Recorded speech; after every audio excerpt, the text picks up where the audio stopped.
श्री राधे। आइए सप्तम स्कंध के द्वितीय अध्याय में प्रवेश करते हैं।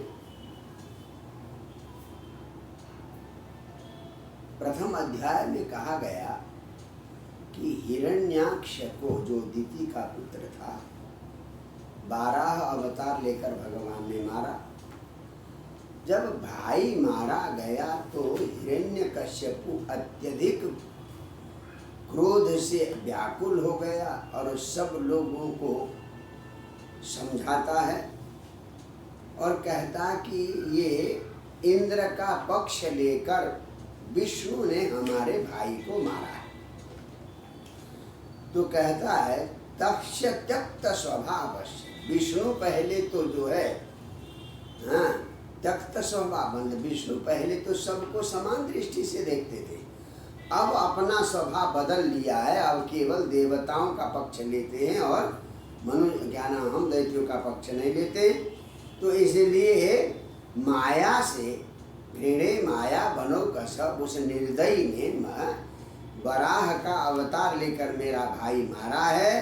तो अब मेरा भाई रुधिर प्रिय है, उसको खून पीना बड़ा अच्छा लगता था। अब विष्णु के खून से उसको तर्पण करूंगा, ऐसी प्रतिज्ञा करता है कौन? हिरण्यकशिपु। अब कहता है कि विष्णु को अगर मार दिया तो सारे देवता अपने आप ढीले पड़ जाएंगे। तस्मिन् कूटे हिते नष्टे कृतमूले वनस्पतौ। जैसे पेड़ की जड़ काट दी जाए तो पेड़ अपने आप सूख जाता है, वैसे ही विष्णु को मार दिया जाए तो देवता अपने आप जो है सूख जाएंगे, वो शक्तिहीन हो जाएंगे। इसलिए तुम सब लोग जाओ अपने सैनिकों से, कह रहा है हिरण्यकशिपु। क्या कहता है कि जहाँ जहाँ पर ब्राह्मण और क्षत्रिय बड़े हुए हैं उनके घर को तोड़ो, यज्ञशालाओं को तोड़ो, जो जहाँ व्रत दे करते हैं, दान करते हैं, जहाँ हवन करते हैं, उन सारी जगह को तोड़ो। शूदयध्वम तपो यज्ञ स्वाध्याय व्रतदायिन, इन सबको, क्योंकि विष्णु द्विज क्रिया, ब्राह्मण के सारे काम का मूल जड़ है विष्णु। वही धर्ममय है, यज्ञमय है, वही है देव ऋषि पितृभूत, इन सब का पारायणम आश्रय भी वही है। तो इसलिए जहाँ जहाँ ब्राह्मण हैं, जहाँ जहाँ गाय हैं, जहाँ जहाँ वेद हैं, जहाँ जहाँ पर वर्णाश्रमा किया, चारों वर्ण और चारों आश्रम के कार्य होते हैं, तम तम जनपदम या तो उस गांव में जाओ और संधिपयत वृक्षत, उनके घर को जला दो, उनको काट डालो। जहाँ जहाँ को देखिए बहुत गजब का आदेश दिया। यत्र यत्र द्विजा गाव, जहाँ जहाँ ब्राह्मण है, जहाँ जहाँ गाय हैं, जहाँ जहाँ वर्णाश्रम के कार्य होते हैं, तम तम जनपदम या तो उस घर में, गाँव में जाओ और उनके घर जलाओ, उनको काट डालो, ऐसा आदेश दिया। किसने? हिरण्यकशिपु ने अपने सैनिकों को। फिर उसके बाद अपनी जो भ्रातृपत्नी है और माँ दिति, उनको समझाता हिरण्यकशिपु। देखिए है दैत्य, परंतु बड़े दर्शन की और ज्ञान की बात करता। बड़े बड़े दैत्य भी बड़े दर्शन की बात करते। क्या कहता देखिए, अम्बाम बहे बधु पुत्रा वीरम मारतनो सोचितु। हे मैया, हे भाई की बधू, मेरे भाई की बधू, भ्रातृ बधू, हे उनके वीर पुत्रों, अपने हिरण्याक्ष के बारे में सोचो मत, क्योंकि शत्रु के सामना करता हुआ, शत्रु से युद्ध करता हुआ मरा है। इसलिए शूराणाम इप्सितः वध, वीर को तो वध भी स्वीकार है, पीठ दिखाकर नहीं मरा है, युद्ध करते हुए मरा है। अब देखो क्या गजब की बात कह रहा है हिरण्यकशिपु, समझाते हुए अपने पुत्रों को, माता को और भ्रातृवधू को। भूतानामिह संवास प्रपायामि वसुव्रते। ये प्राणियों का जो एक जगह बैठना है ना, कैसा प्रपायामि, जैसे प्याऊ में बहुत सारे लोग आते हैं, बहुत सारे आते हैं, पानी पीते हैं, थोड़ी देर सुस्ताते हैं, फिर उसके बाद चले जाते हैं। तो हम लोग जो बंधन में पिता माता भाई बंधु बांधव होते हैं, थोड़ी देर आते हैं और कुछ दिन के बाद, तो वैसा ही मिलन है जैसे प्रपाया मने प्याऊ में हम इकट्ठे होते हैं। दैवे दैकत्र नीताना, मानो दैव ने ही उन्हें मिलाया है और उन नितानाम स्वकर्म भी अपने अपने कर्म से अपने अपने गंतव्य को जाते हैं। इसीलिए किसी के मरने पर चिंता नहीं करना चाहिए। नित्य आत्मा व्यय शुद्ध। अब देखिए आत्मा के बारे में कहता है, क्या बढ़िया ज्ञान दे रहा है दैत्य। पर कहते आत्मा तो नित्य है, अव्यय है, शुद्ध है, सर्वव्यापक है, सर्वज्ञानी है। हाँ, तो ये तो आत्मना लिंगम धत्ते, एक शरीर को धारण करता है। हाँ, और माया विसर्जन गुणम, तो कहते यथाम्भसा प्रचलता तरवो विचलाइव। अगर नदी के किनारे पानी बह रहा है तो ऐसा लगता है कि किनारे के पेड़ भी बह रहे हैं, परंतु वो बहते नहीं है। क्यों? चक्षुषा भ्राम्यमाणे न, हमारी आंखों में भ्रम हो जाता है कि पेड़ भी बह रहे हैं। तो इस प्रकार से संसार में ये चलती बहु पृथ्वी भी चलती सी दिख जाती है। इस प्रकार से बढ़िया ढंग से समझाया। अच्छा, और कहता एस प्रिया प्रिय योगो वियोग कर्म संगति। प्रिय लोगों से वियोग, अप्रिय लोगों से संयोग। होता क्या है? अपने लोगों से तो वियोग होता है, शत्रु से हमारा संयोग होता।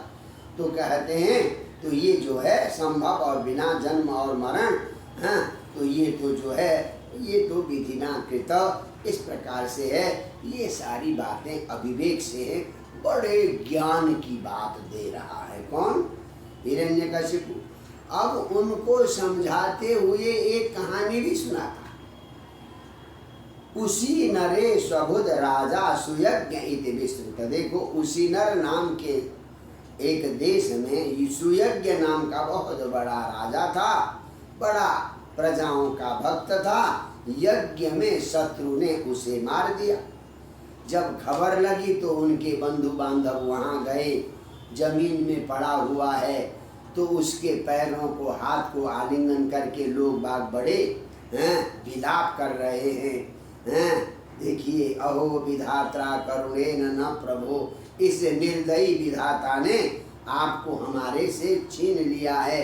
आप उसी नराणाम, उसी नर देश को आजीविका देने वाले पिता के समान थे। ये सब करके जो है बहुत विलाप कर रहे थे। और करते करते सूर्यास्त हो गया, परंतु रानियां और राजकुमार उस मरे हुए देह को छोड़ ही नहीं रहे। सूर्यास्त की बात नहीं चलाना चाहिए। जब ये देखा तो तत्र प्रेतबंधूनाम आश्रित्य परिवेदनम, वो मरे हुए आदमी के बंधु इतने विलाप कर रहे हैं कि छोड़ ही नहीं रहे।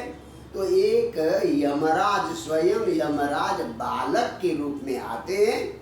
आहतान बालक को भूतवा यम, स्वयं यमराज आकर समझाते हैं। देखिए, बालक के रूप में यमराज उसी नरेश के बंधुओं से क्या कहते हैं? अहो अमीशाम वयसाधिकानाम विपश्यताम लोक विधिम विमोह यत्रागतस्तत्र गतम मनुष्यम स्वयं सधर्मा अपि शोचन्त्य पापम। क्या गजब की बात है। और देखो, ये इतने बड़े बड़े लोग हैं, वयसाधिकानाम, हमसे तो बहुत बुजुर्ग हैं, समझदार हैं, परंतु लोक विधिम विपश्यताम, दुनिया मर रही है, पैदा हो रही है, देख भी रहे हैं। दुनिया को मरते पैदा होते देख रहे हैं, फिर भी इनको कैसा विमोह हो गया। देखो, अरे जहाँ से आया था वहाँ चला गया। यत्रागत तत्र गतम मनुष्य, मनुष्य जहाँ से आया था वहाँ गया है। स्वयं सधर्म, उन्हें भी जाना है, जहाँ से आए उन्हें भी जाना है, फिर भी यहाँ पर अपार्थम शोचंती, व्यर्थ में शोक कर रहे हैं। देखो, हम इनसे तो हम अच्छे, बचपन में हमारे माता पिता ने छोड़ दिया, जंगल में रह रहे हैं, तो वृकादि भी अभक्ष्यमाणा, भाग्य से हमें भेड़िया शेर आदि ने नहीं खाया। सरक्षिता रक्षति यो ही गर्भे, जो गर्भ में रक्षा करता है वही संसार में भी रक्षा करता है। अगर उसने रक्षा की दुनिया में कोई मार नहीं सकता, अगर उसने रक्षा नहीं की तो दुनिया में कोई बचा नहीं सकता। क्या गजब की बात बता रहे हैं। कौन? यमराज उपदेश दे रहे हैं उसी नरेश के बंधुओं को। पथिच्युतम तिष्ठति दिष्ट रक्षितम गृहे स्थितम तद विहतम विनश्यति जीवत्यनाथोऽपि तदीक्षितो बने गृहेऽपि गुप्तोऽस्य तो न जीवति। देखो, रास्ते में कोई बालक छूट गया, परंतु भाग्य उसकी रक्षा करना चाहे तो वो तिष्ठति, जीवित रहेगा। रास्ते में चलते चलते जंगल में कहीं पर बालक छूट गया माता पिता से, अगर भाग्य बचाना चाहे तो वो जीवित रहेगा। और गृहे स्थितम, घर में रखा हुआ है, दुनिया भर की सुख सुविधा है, धन संपत्ति है, डॉक्टर है, सब कुछ है, परंतु तद विहतम, अगर भाग्य उसे नहीं रखना चाहे 10 डॉक्टर लगाओ, 10 इलाज करो, फिर भी वो नहीं बचेगा। तो जीवत्यनाथोऽपि वने विसर्जित, अनाथ है, वन में छोड़ दिया, फिर भी जीवती, व्यक्ति अगर जीना हो तो जी लेगा। और गृहेश्य गुप्तो, घर में खूब सुरक्षा में रखा हुआ है, तद विहतो न जीवती, अगर उसने मारना चाहा तो घर में भी वो जीवित नहीं रहेगा। तो इस प्रकार से समझाया। अंत में कहते हैं, कहा किसने? उस बालक रूपी यमराज ने, सुयज्ञो नन्वयम सेते मूढ़ाय मनुसोचत। अरे तुम्हारा सुयज्ञ तो सो रहा है, इसके लिए रो क्यों रहे? हाँ? सुयज्ञ का शरीर तो जैसा शरीर था वैसा ही शरीर सोया हुआ, और यह श्रोता जो सुनने वाला और बोलने वाला था वो चला गया। शरीर तो यही है ना, शरीर तो कहीं नहीं गया, शरीर तो यही पड़ा हुआ, सुयज्ञ तो यही सब पड़ा हुआ, परंतु जो सुनने वाला था और वक्ता बोलने वाला था वो न पहले देखा था, कभी देखा था क्या आपने? सुनने वाला तो कभी देखा नहीं, न तो जो कभी देखा ही नहीं था वही तो चला गया है। जो दिख रहा था शरीर वो तो यहीं पर दिख रहा है। न श्रोता नानुभक्तायम मुख्योपेत्र महानसु, तो ये महान प्राण जो है न तो श्रोता है न वक्ता है, मुख्य होने पर भी यस्तेन्द्रियवान आत्मा सचान्य प्राण देह, तो इसलिए इंद्रियवान जो आत्मा है, इंद्रिय का मालिक, वो प्राण और देह से अलग है। तो देह तो तुम्हारा यहीं पर पड़ा हुआ है। इस प्रकार से समझाया। फिर एक उदाहरण दिया। क्या उदाहरण दिया? कहते एक जंगल में कोई लुब्धक, यानी कोई शिकारी था, पशु पक्षियों को मारने वाला, पक्षियों को मारने वाला लुब्धक था। एक जगह उसने जाल बिछाया, वितत्य जालम विदधे तत्र प्रलोभन, जाल बिछाकर वहाँ थोड़ा चावल के दाने बिखेर दिए, और कुलिंग नाम की जोड़ी थी, पक्षियों की जोड़ी थी, जाते जाते जाते कुलिंगी जो है उस जाल में फंस गई। बेचारा कुलिंग देख रहा है कि भाई कुलिंगी तो पत्नी तो धर्म पत्नी तो जाल में फंस गई है। और वो फंसने के बाद वो बेचारा कुलिंग जब जाल में तड़फड़ाती हुई पत्नी को देखता है तो अत्यंत दुखी होकर वहाँ से जाता नहीं और विलाप करने लगा। अहो ये देव, ये भाग्य कैसा निष्करुण है, कितना निर्दय है, जो मेरी पत्नी को मेरे से छीन लिया। अब इस पत्नी के बिना मैं अकेला क्या करूँगा? कौन कह रहा? कुलिंग नाम का पक्षी। चलो ये शिकारी मुझे भी ले जाए, मैं वहाँ जाकर क्या करूँगा? छोटे छोटे बच्चे जाने दाने तारा के लिए चोंच खोल खोल कर देख रहे होंगे, उनको मैं कैसे पालन करूँगा? और पत्नी के बिना जीऊँगा कैसे? तो इस प्रकार से विलाप कर रहा था। इतने में वो बहेलिया ने बाण मारा और उस कुलिंग को भी मार दिया। कहने का मतलब, हम जिसके वियोग में विलाप कर रहे हैं, कब काल का यह बाण आएगा, अब कल हमें कब कब हमें मारेगा इसका कोई भरोसा नहीं। इस प्रकार से समझाया यमराज ने, बालक ने। तब जाकर उस सुयज्ञ राजा को जलाया। इस कहानी को सुनाकर हिरण्यकशिपु अपनी माता, भतीजे और भ्रातृवधू को समझाता है कि आप शोक मत करो, जो होना था हो जाएगा, आगे का आगे देखेंगे। तो इस प्रकार से दैत्यराज होने पर भी यहाँ पर बहुत ही बढ़िया मृत्यु के बारे में बहुत बढ़िया उपदेश दिया है, जो सबके लिए चिंतनीय और विचारणीय है। जय जय श्री राधे।